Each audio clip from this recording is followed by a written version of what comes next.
It's that time again where we explore what makes Amherstburg great on 107.9 The Burg. It's Nathan Carr. I am with Richard Peddie. And Richard, we want to talk about some of the things that we've highlighted over the past few weeks. What do you post about when it comes to what makes Amherstburg great, and how do you research these places? So there's going to be about 50 of them. We already talked about last week. There'll be 5 nonprofits. Mm-hmm. There's going to be heritage buildings. There's going to be arts. There's going to be local businesses. There's going to be events.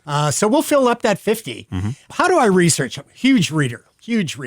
I also, 2 years ago, I wrote the book, Great Small Towns of Ontario. And that caused me to research a lot. I'm in contact with urbanists all the time.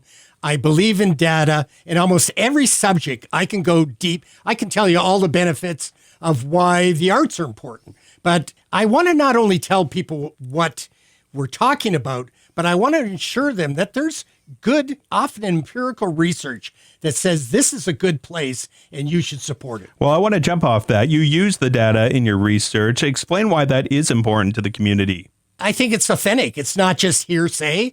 It's empirical. It's not just anecdotal. It's not made up, as social media tends to make up stuff. I want to go back and look at what does the research say. Well, this week we are highlighting another incredible place, and it's very well known because, well, it's done a lot of great things, but it's also been around for a very long time. Tell us a bit about it. Gibson Gallery was originally a former railroad station, and it was fully restored. And today, it's really the hub of art in town. It's been around a long time. Art has started to grow in town, but they've been there for a long time. So they do exhibits. They've got an exhibit on right now. They're the ones that do Art by the River, which is a big fundraiser for them. And they have gallery exhibits almost every month. I still remember as a little kid taking art lessons there. They do that. And going back into the train car. For adults and kids. That's fantastic. You are a big fan of the arts. Tell us a little bit more where that fanship comes from of being such a lover of the arts.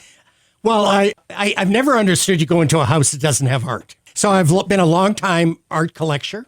And there's a couple of artists that I know that I follow their stuff. So my house, my businesses have art. So I just like it. And again, I said, okay, I like it, but what does the research say? So the Ontario Art Council, OAC, says that arts can really play an important role. They can contribute to the strong economy.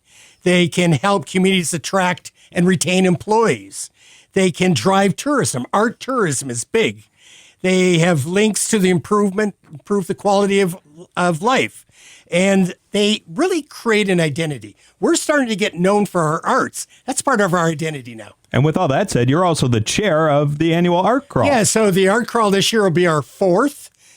When I was traveling around the province a couple years ago, I went to Huntsville. They are nailing the arts. Awesome. And after seeing what they did, I came back and kicked off the first art crawl, and we'll do another one this July 11 and 12. And Gibson's one of those super busy places as well. There's lots going on, not only now, but a huge event coming up in August. Yes, and that'll have its own post.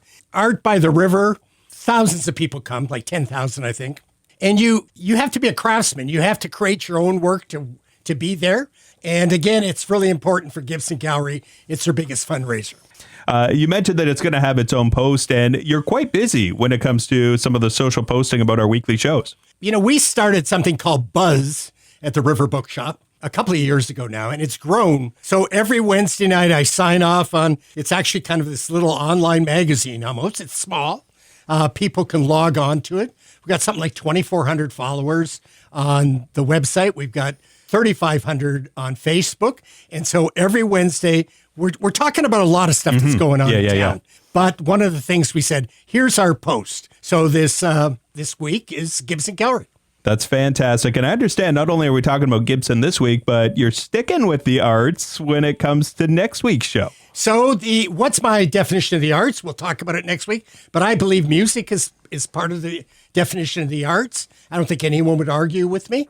But again, as much as I talked about the benefit of arts, the benefit of music to individuals is huge. Huge. And, we're lucky enough. We've got a little shop on Richmond Street that's been around for a long time, and it teaches people, youth and adults, music. I've been a past client of theirs, and we're going to talk about them. And it's a lot of fun kind of going through this list of what makes Amherstburg great. And next week's kind of has what you would call a best practice, our choice for next week. It's an idea that other communities should adopt. Any hints as what that could be? Well, that's the music. It's a music. It's the music. It's a place. It has to do with music. And they did something pretty creative. And as I wandered around the province 2 years ago, I looked for best practices.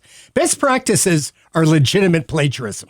I joke that I never had a creative idea in my life. I just copied others, but they weren't a formula. They weren't something that was copyright. It's out there in the public domain.